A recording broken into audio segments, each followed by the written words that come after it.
You're not broke. You're scaring money away. Money doesn't avoid you because you're poor. It avoids you because you behave like someone who should never have it. Complaining, fearing, spending then blaming. That's not a financial crisis, that's mental sabotage. You weren't tricked by the system. You were betrayed by your own habits and beliefs. This video won't teach you how to pinch pennies. It's a surgical takedown of every unconscious behavior that makes you lose money daily, and a roadmap to rebuild the kind of person money is eager to serve. Stop begging for money. Start becoming the reason it never dares to leave you. Money won't stay with someone who mistreats it. Money isn't just about math, it responds to energy. When you talk about money with fear, frustration, or resentment, you're sending a clear signal. Go away. Imagine walking into a date and saying, "You stress me out. I hate how you make me feel." No one sticks around after that. Money won't either. Instead of asking how to attract wealth, ask yourself, would money even feel safe staying with me? That is the foundation of every financial transformation. Money doesn't show up just because you need it. It shows up when it feels welcomed. People who constantly feel broke and live in scarcity don't realize they're the ones pushing money away. If every time you open your bank app, you sigh or spiral into anxiety, you're cultivating a toxic financial environment. It's no different from being in a relationship with someone who's constantly blamed or resented. That relationship won't last. Neither will money. Have you ever wondered why money always disappears the moment it comes? Because the way you receive it determines whether it stays. If deep down you feel undeserving, you'll subconsciously sabotage it. This isn't superstition. It's behavioral psychology. Money doesn't leave because you're unlucky. It leaves because you treat it like an intruder. If you want to change your financial destiny, start by changing your emotional response to money. Negative beliefs are financial poison. Money doesn't vanish. It flees from the mental landmines you've buried in your head. Thoughts like, "I'll never have enough," "people like me don't get rich," or "if I get money, I'll lose it anyway." Those aren't random thoughts. They are eviction notices to your wealth. You are blocking opportunities not with bad luck, but with bad programming. Your financial life is not falling apart because of your income. It's falling apart because of the stories you keep replaying in silence. To keep money, you must evict the saboteurs living in your head. Open your notes app and write down the 3 most brutal things you believe about money. Not the filtered version, but the raw truth. The stuff you think when no one's looking. Now delete them. Yes, delete them like you're kicking out a toxic tenant from the apartment of your mind. Because if you don't, they'll keep lighting your financial future on fire. Negative beliefs are not harmless. They are financial repellents. Every time you say, "I'm just not good with money," you're reinforcing an internal firewall that blocks success. You can master all the strategies: budgeting, saving, investing. But if your subconscious belief still screams, "Not me," nothing will stick. Replace the poison with this declaration: "Money feels safe with me." Say it, louder, again, until your brain believes it. Because wealth doesn't start with spreadsheets, it starts with self-permission. The 10-20-70 rule is a rebellion against financial chaos. This formula isn't sexy, but it works. 10% of your income goes to giving. 20% goes into saving or investing. And 70% is what you actually live on. Not to show off, not to flex, but to test your discipline. Anyone who can build a joyful life within 70% of their income is already wealthier than most. The 10-20-70 rule doesn't scream for attention. It quietly builds financial freedom while others are busy buying their next excuse. If your brain instantly says there's no way I can live on 70%, then your issue isn't money, it's discipline. Most people don't have an income problem. They have a spending problem, camouflaged as poverty. Wealthy people don't wait to save until they're rich. They save to become rich. The story that says, "I'll save when I have more," is a lie designed to keep you broke forever. Giving away 10% isn't just about generosity. It's about unlocking the flow of money. Stagnant money suffocates. Circulating money multiplies. When you give, you tell the universe, "I have enough to share." And what you believe, you attract.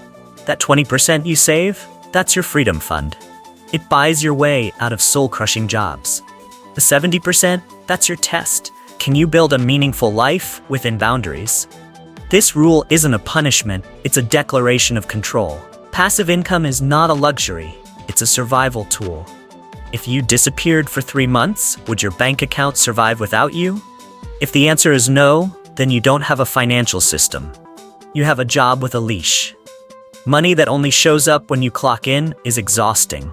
It's fragile. If you're the only engine, your whole life collapses when you stop. Passive income isn't about getting rich quick. It's about creating income that doesn't depend on your physical presence. Someone once created a few side hustles, a Notion template, a small YouTube channel, a basic ebook. Not impressive. Until life hit hard. Autoimmune condition, out of work, no paycheck. But those small income streams, they kept the lights on. The template sold itself. The YouTube channel kept earning. The ebook got picked up by an old email list. That person didn't panic. They recovered because they built income that didn't clock out when they did. Passive income is your financial immune system. It's not a bonus, it's protection. You don't build it when chaos comes. You build it before, so when the storm hits, you don't have to beg, borrow, or break down. Start small. Start now. Build systems that work when you can't. Because real freedom begins the day you stop trading hours for survival and start letting money work while you rest. Consumer debt is a velvet noose disguised as lifestyle. Debt is the smoothest liar in your financial life. It whispers, "You deserve this," and you believe it. You finance a car, swipe for vacations, order midnight food as a reward. But every swipe is a handshake with financial death. Consumer debt is the modern version of slavery, clean, digital, and praised by society. It's not financial empowerment, it's a luxurious trap dressed up as freedom. You're not managing money, you're bleeding it quietly with interest, and you call it normal. Society has normalized debt. They'll say, everyone has debt. But if you're handing a slice of every paycheck to creditors, you're not building credit. You're financing someone else's luxury. Every installment plan is a leak in your wealth reservoir. And paying the minimum? That's not responsibility. That's a donation to the bank's vacation fund. The system wants you in debt because debt keeps you predictable, powerless, quiet. Debt should be a bridge, not your mailing address. Attack the smallest debt first, kill it, then roll that energy into the next one. Each balance you wipe out is a chain broken. And no, you don't need a higher income to start. You need a war plan. You need unshakable discipline. Rich people don't avoid debt by chance, they avoid it by strategy. Because every dollar you keep is a dollar that builds your dream, not someone else's beach house. A poor identity is the prison you built yourself. The most dangerous sentence in personal finances, that's easy for them, but not for me. That's not just insecurity, it's self-imposed exile. You're not trapped by your income, you're trapped by your identity. Every time you say, "I'm not good with money," or "I'm not business-minded," you're casting spells that sabotage your future. These are not statements, they're commands, and your mind obeys. You can know every strategy, budgeting, investing, saving.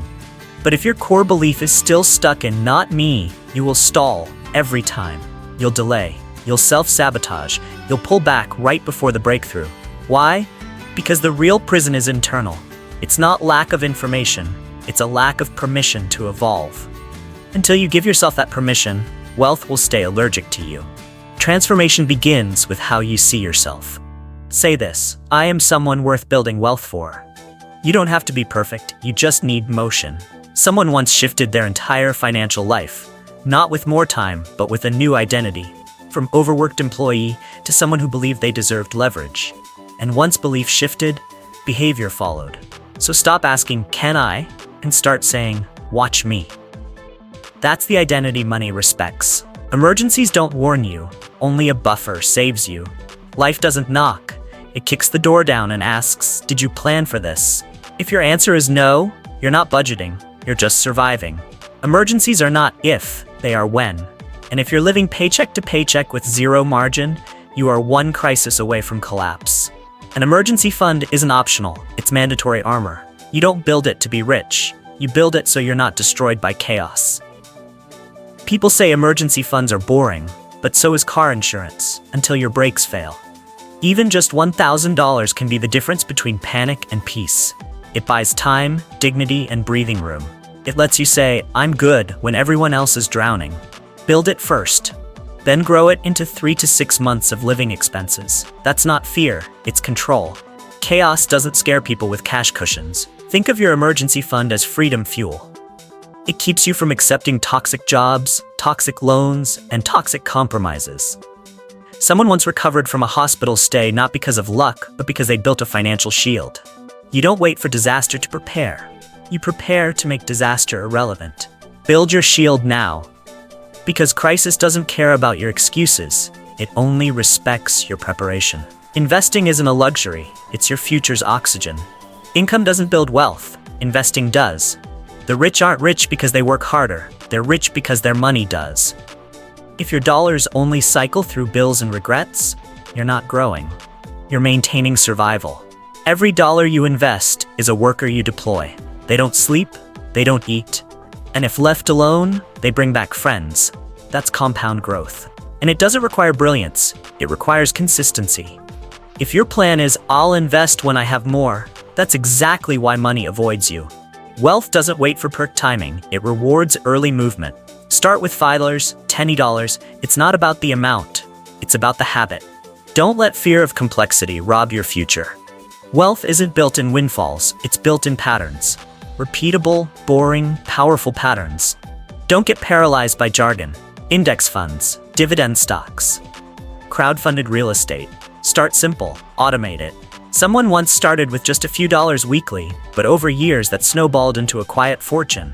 Not from luck, but from doing the work when no one was watching. Invest now, not to get rich overnight, but so that someday your money earns money without you. That's the real goal. The problem was never money, it was you. You don't lack money, you lack alignment. You've blamed inflation, employers, the system, but maybe it's time to look inward. Money doesn't hate you. It simply avoids people who aren't ready. If you still treat it like a threat, a burden, or a stranger, it will treat you the same.